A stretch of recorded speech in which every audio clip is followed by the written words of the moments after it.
to the public from this coming Saturday. That's a great idea. Thank you very much, Lewis.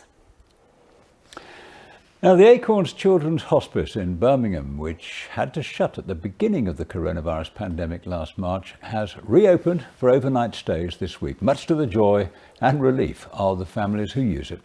Those overnight stays provide a lifeline for families, many of whom were told to shield at home as the pandemic took hold. Callum Watkinson reports. Jenna Turner and 8-year-old Esme had come to rely on the Acorns Hospice in Birmingham for its hydrotherapy, for its sensory room, and most of all for the love and support of the staff and companionship of other families. All taken away when the hospice closed its doors at the request of an NHS that thought it might need the beds for COVID patients.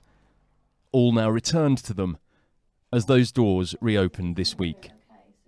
When I first come in on Monday, I saw a little child up and down the corridor on a horse, and his smiles on his face was just something else. Obviously, the last 18 months have been very scary for everyone, and you haven't really seen many people smile. So to see that child back here, like Esme, happy and smiling, is truly wonderful. It's lovely.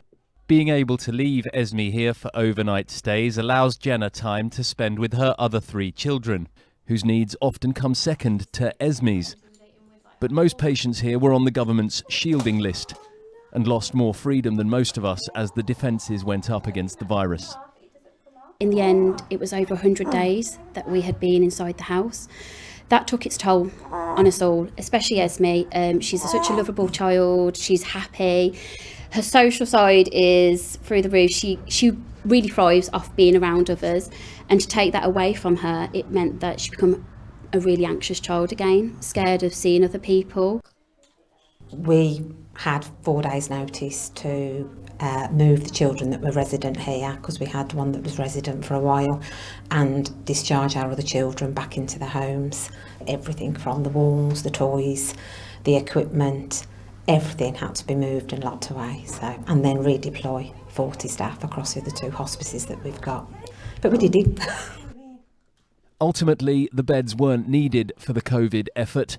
Though services continued throughout the pandemic in Worcester and Walsall, everyone is relieved that the doors in Birmingham are open once again.